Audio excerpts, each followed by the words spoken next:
Hello everybody and welcome back to footage of Cabin Fever Killer at Eudora Park in lovely Fort Collins, Colorado. Here we've got the last 10 holes of the round, one round tournament. As you can see, we're going to be starting off on 4C. It's a temporary hole that sometimes they'll use for the other tournament that's coming up here, St. Patty's Day Meltdown. So far we've got DJ Cookson leading the card at 5 under par, Nick Hanson is at 4 under, Brian Guice is at 2 under, and we have Kyle Griffin at 1 down. They don't have the OB left on this hole, as I remember them having in St. Patty's Day Meltdown when they roped it off. Yeah, so that's going to make it a little bit easier they left that to out. attack. That makes the hyzer a lot more of an option. It gets kind of scary to throw that big hyzer when that left OB is in play and everything slopes that way. It's really tricky to clear the top of those trees and still make the hyzer landing spot. And Nick's trying the hyzer, and I think, oh wow, he got it through. That's a great shot. Seemed to punch through there. That's not too bad. DJ looks like he's got a mid or a putter maybe even, so I bet he's trying to go up the middle here, which is a really tight line, but if you can hit it, it's probably the best way to go, and that's the easiest thing to do on this hole if you're trying to go up the middle, is just leave it a little low. And it's an upshot, but it's still a little tricky on that hill. Yeah, but there is some low-hanging branches, so you do have to keep it kind of low on that shot, which is tough on an uphill shot like this. Kyle's going up the middle again. He's got it a little higher.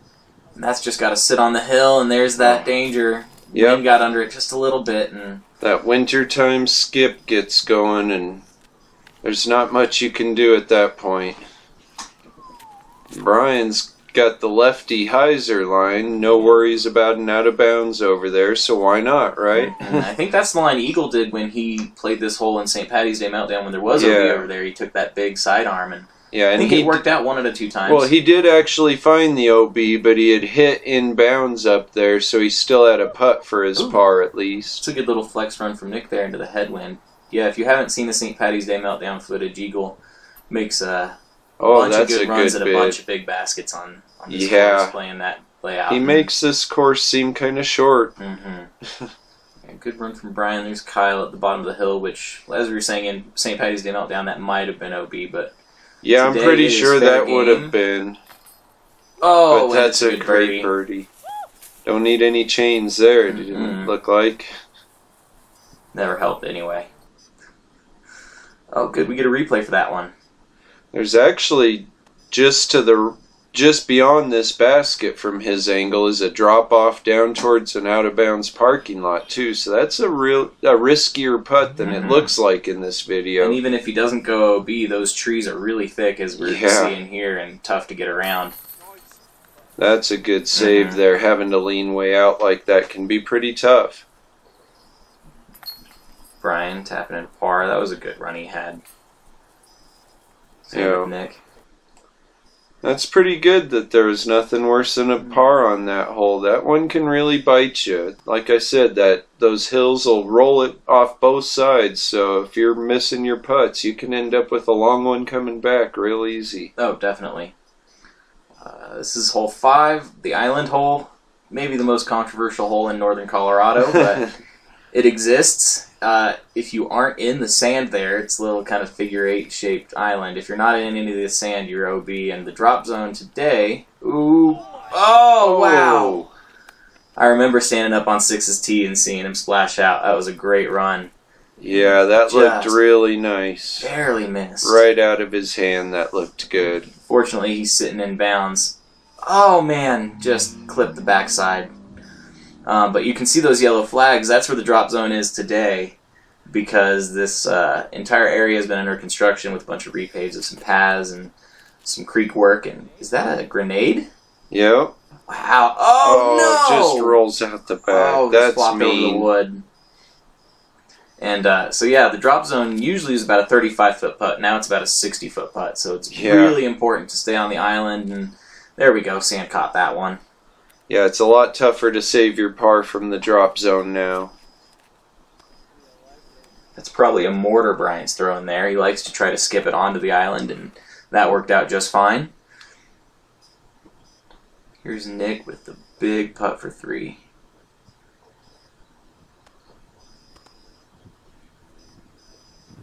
Oh, Give it a little bit of a run. It's really hard to run that putt with that out of bounds behind it and downhill. Yeah. If you skip it off the top of that, it's easy to end up out of bounds. Yeah, he gave it a conservative run. Can't blame him for that. Yeah. DJ gets his birdie being on the island. Brian and Kyle should be close enough to do the same. Yeah. Usually on this island, as long as you're on the bottom island, you're probably getting your birdie on this one. Yeah, it feels really silly to make the island and miss the putt. Yeah, it does happen, unfortunately. I can't say I haven't done it. I wish I could say I hadn't done it. But nobody does it here. Birdies all around, at least for the people who made the island there. And gotta feel bad for Nick. That was kind of mean the way it rolled off over the wood. It rolled onto the island and then right back off the other side. With that, we've got 3 people at 3 under par, and DJ's taking the lead at 6 under. This is a really fun hole they did. We're taking a normal tee pad for hole 6, but where the pins usually are under construction. And the trail to the right there is getting repaved. So they've got a marksman basket set up in this field over there. OB on either side of each fence. And that might be just a little turned over. Fade back in bounds. Yeah? Yep, Yeah, there it is, looks just skipping fine. back in. That's a big old skip. And that's A giving little it a putt. outside the circle, but Yeah. that's definitely a putt at it. It's at the marksman, though, so it's going to make everything a little bit trickier, a little more nerve-wracking, especially in a little bit of a breeze out there. It was a little bit tricky trying to putt at the marksman and be confident that it was going to stay in. Well, yeah, the thing about a marksman is the chains aren't the only thing that's smaller. The cage is, too. It makes it really intimidating to putt at. Yeah, DJ looks like he's got himself another putt there. Maybe a little bit closer, but he's had a good first half of this round, looking to keep it up.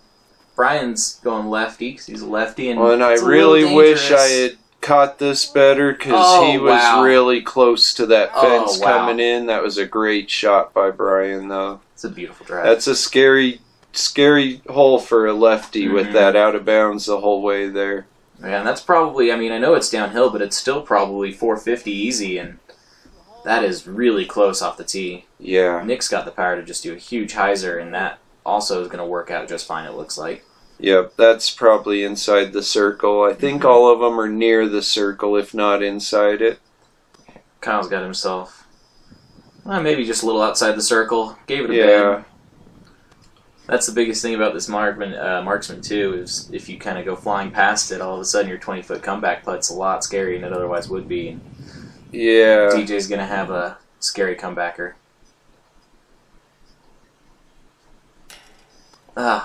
I'm definitely not a big fan of scary comebackers, especially when they roll like that, because that can get really in That's your a bit head jarring. easily. Yeah. Yeah.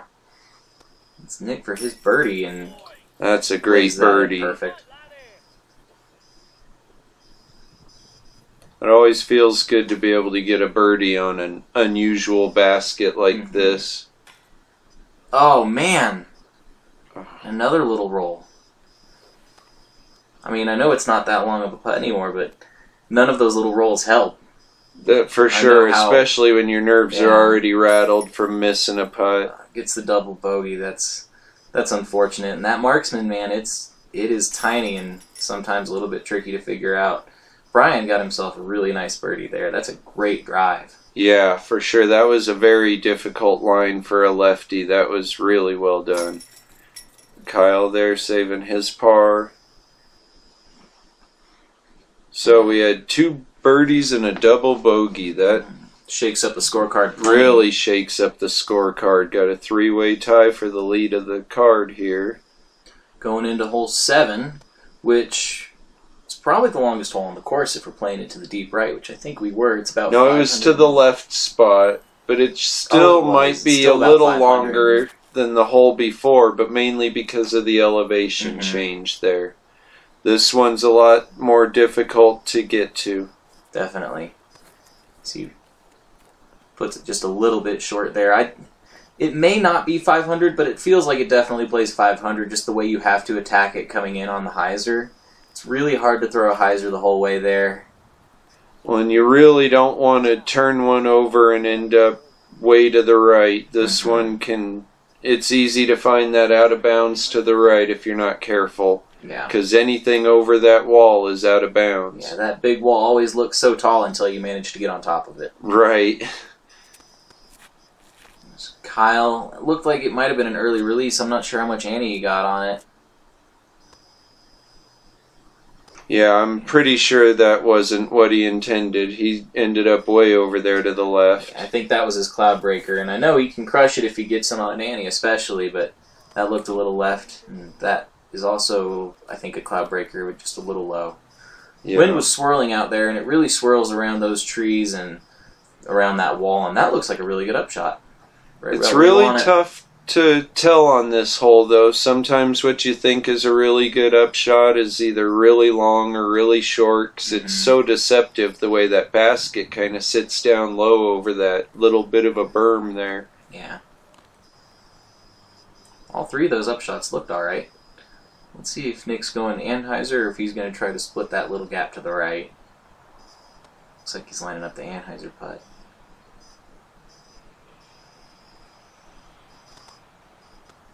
Oh, no, he's going through the gap. Oh, that was a really good-looking run there. That was. Whoa. Oh. Got a little floaty on him there. That left him a little bit more work to do than he probably wanted.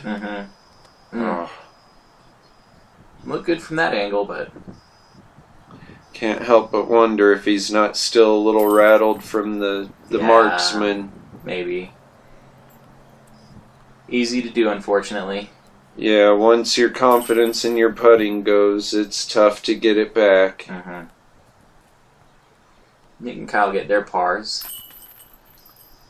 That's his second double bogey in a row. It's a rough one. Yeah. Brian will clean up his par. Moving on to hole 8. Birdie opportunity after that hole. It's a little difficult to try to get the 2 on that one, so this one always feels like a nice little bit of a breather. Yeah, and I really like this hole. This has always been one of my favorites. It's just a nice straight shot, just pop something. It's a downhill shot, so you don't have to throw anything real hard. Just want it to stay fairly straight. Unless you're a lefty and can throw a big hyzer at it, I guess. That's always nice. Yeah. And the way Brian throws, he doesn't throw a lot of just dead flat shots. He throws a lot of hyzer flips, and so for him it's an easier throw to go up left and try to crash it in over the top of those trees. And it works out pretty well a lot of the time. That's the shot I like to do, and that's a spot that I tend to end up a lot. Just turn it over just a little too much, especially if there's a headwind coming up through that I was thinking the same thing. Unfortunately, that's where I tend to end up a lot, and that can be a really tough second shot. It can be real easy to end up with a 4 if you end up over there. Oh, definitely. But if you don't turn it enough, you end up glancing off the branches like Kyle just did there. Sometimes those branches are nice, but you really are taking your chances if you do that. Yeah. And leave it a little bit left. That's that was a nice low enough looking to shot. Not leave it to chance there, and it was a good shot. See, this can be a really difficult approach shot here. Yeah, he just has to lay up. Yep, that's really well done, though. It's easy to catch those branches and still be kind of blocked back there. Yeah, and that's an easy shot where you try a little too hard on. It's a birdie hole. You want your 2. But sometimes it's just not worth running. And that was a really good run by Kyle. That's actually a lower ceiling there than it looks. Oh, good putt from Brian. Yeah, that's a great putt. Just outside the circle. Way to show Kyle how that was done, I guess. So here we have DJ for his birdie. Oh, first we get a replay. First we get a replay. Oh, and just under those branches, he couldn't have been any higher on that, or he would have hit branches and still had 20 feet. Great putt. Great putt. Oh, man. Just a little bit off. A little bit of frustration shown there. I can understand that. I hate when the putting falls apart. And this is a hole you really, really want to birdie. Yeah. And has a chance kind to of surprising to only have one of them get a birdie on that one, actually, because it is one that you usually expect to get. Yeah. This one, on the other hand, I don't necessarily expect to get. Going to the island, it's one that you enjoy when you get it, but it's actually kind of a bonus when you do. It's a really good lefty shot. Oh, let's see if he got enough. Oh, yeah, great. Slid back in bounds. Because that little parking lot area is actually out of bounds, so it makes it an island green. It's a very difficult hole. Definitely. A little bit of low ceiling at the end, too. Those trees tend to get in the way a lot more than I want to think about. That's a wonderful throw. Beautiful. Got kind of a rough skip. He hit those rocks in front of him. Yeah, if he'd have hit the parking lot instead of the rocks, I think he'd have skipped up right by the basket. Yeah. Still inbounds. Nice shot. Kyle, I think he's going with his... Oh, I don't know what he's doing. Oh, he's going roller there. I like that. I like that play for this hole. That one stood up a little quick, but... Even then, there's a fence that keeps it in bounds on the right there. So, and if it curls all the way to that fence, a lot of times you'll have an open look from that right side, jump putt or two, every once in a while. So it's it's actually an easier approach shot than where these. Yeah, here we go. So yeah, Kyle's got a pretty open look. It's a long approach shot, so that's a good up. That's a good shot from there, because that's a longer shot. The fence. I know he was wanting to really run that. Speaking of running it, got Brian here for a birdie. Definitely want that. Oh, man. Still, that's an easy 3, and that's a good thing on this hole. This one can really bite you. No stress 3 is really something that I wouldn't deny on this hole anytime. And here's Nick for his birdie. That was a great sidearm drive. Oh, man. Just off the rim. So close. You know he wanted that one. That's a good putt. Yeah. Great par save. Little bit of relief there you could see from him. Yeah. Always feels nice to make that putt when you've been struggling a little. Still can make them. Here's Nick, clean up his par. Really, that's a pretty well-played hole for that group. I think everybody parred. Oh, a little bit of love for the camera there. Yeah, you're right. Everybody did par. That's pretty good for that hole. That hole is really difficult.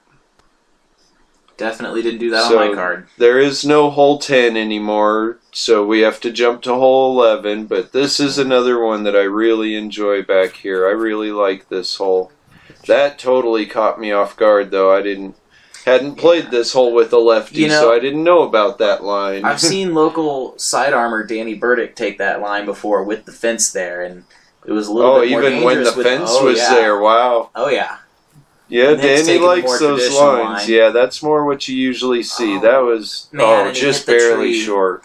You just got to beat that tree and you're parked. Yeah. Here's Kyle. Looks like he's lining up about the same thing. Yeah. So that's about all there really is usually. Gonna get a good skip. I think he got he got around that tree. That should be parked. DJ. There's that clearish white disc again. Like that's an MD3. Yeah, I think we saw that one earlier on 4C. That was also a really good drive from DJ. Yeah. And unfortunately, if you catch this tree, it leaves you this pretty long, tough putt usually. That was a good try. Probably about 50 out. And this, back when the fence was there, would have probably still been OB. That was a good bid from back there, though. Hey! There's a good birdie. There you go, DJ. Starting to turn it back around. Brian cleaning up his par. And still waiting for Kyle to putt. There he goes. Good drive. Very nice. That's what you want on that hole. Especially with that winter skip in effect. Yeah. Landed a little short and a little right and let it work up to it. Yep, just let it glide right up there. Nick cleaning up his par. Alright. So we've got Brian at 5 down, Kyle and Nick at 4 down, DJ at 3 down. Pretty good battle going on in this card. Going into hole 12A, which for those following along at home, I believe is our 19th hole play. We've got 21 holes today, so 12A will be our 19th hole. You can either do what Kyle's doing here and kind of go for a hyzer around and kind of bust through that gap there. Which is more open than it looks, but it just, when you're standing there, seems so blind to me that I prefer to go this left line here that I'm sure Brian's going on. Yeah, that's a little wider. Or do you go sidearm around? I go Anheuser around there. I throw a putter around that left side and just let it glide around to the right. Man, nobody's taking my line or your line. Yeah, we go a little tighter. A little inside of those trees. So I've seen the most success on this hole with that sidearm around the left side. Yeah, I know I've aced it once with that. I think shout out to local player Jason Prop. I think one summer he aced that hole 3 times with the same FD3 sidearm around that gap. So that's pretty impressive. He had this hole dialed one summer. It was insane. So shout out to Jason. Here we go. Brian, he's got a pretty clean look for a bird. Oh, just high.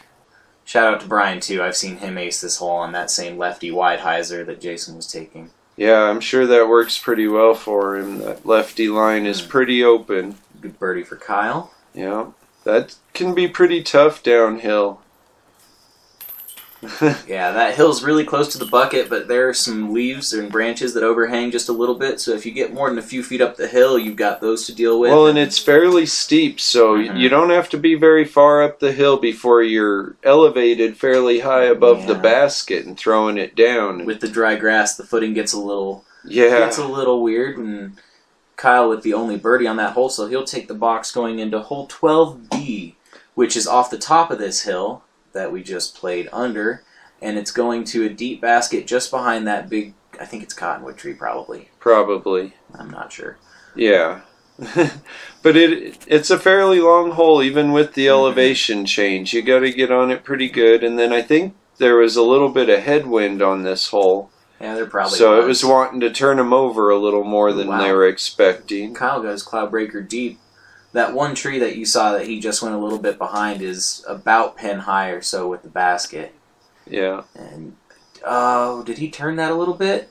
Yeah, there it is, flexing back, so he's alright, but he's also a little deep and a little right. Got to run the putt around that tree, makes it a little bit trickier. Yeah. And this is another one that can be really challenging for a lefty, so this is a really tough line for a lefty thrower. Man, if that skips... never mind. He's going to have a look from over there. It's tricky, but he'll have a look. Yeah, needed that one a little bit higher so it had a chance to flex out, and that might have been a really good shot, but he won't be in too bad a shape. Nick's just going big hyzer. Yeah, just pure hyzer line, no chance of flipping it up. That's not horrible. Distance, it's still about 50 short from there. Yeah. This DJ with his hyzer run, and that's about all you can do from there is maybe give it a half bid, but there's not much of a chance. It's a tricky putt.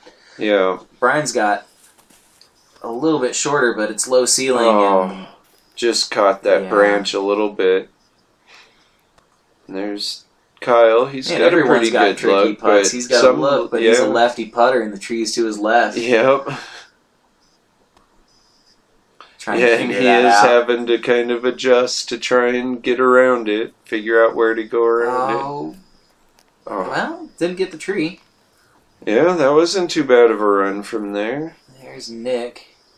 A little bit low ceiling, but probably the most straightforward putt of the bunch. Maybe not even 50 out. Maybe probably closer to 40. Yeah, probably. Not near as far as it looked from before.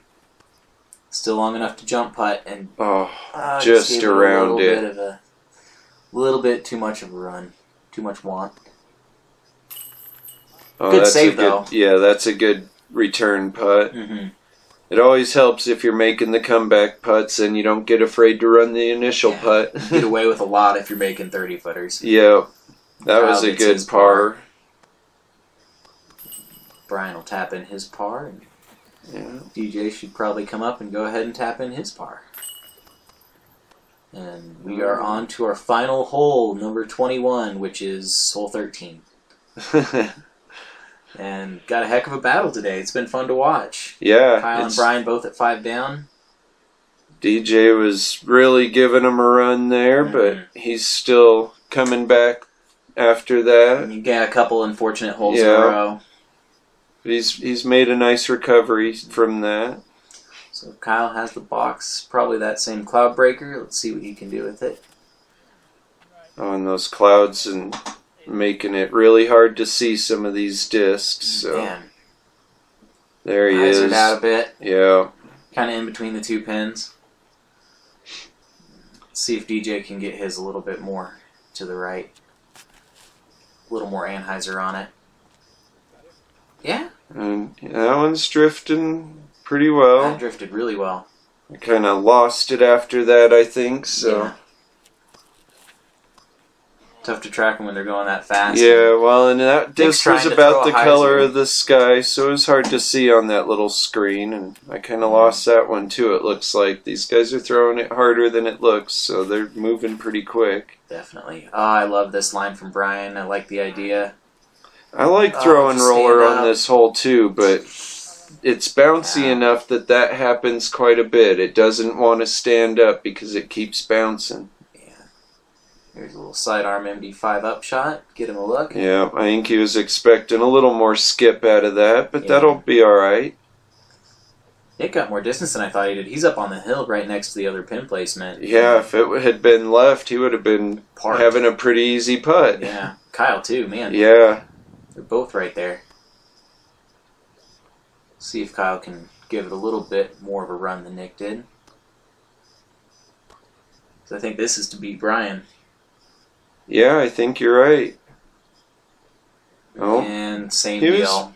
pretty far out, though. Yeah. That was a decent look at it. And Brian's actually still got a little bit of a putt here himself, so... Oh, man. Oh, Just a little high. right off the number plate. Yeah. And this is for DJ's birdie look. Oh, wow. He crushed it. Yeah, he really got that thing carrying. Oh, man. Oh, just floated it right Yeah. by. Got that left for par. There we go. That's a good cleanup. Yeah.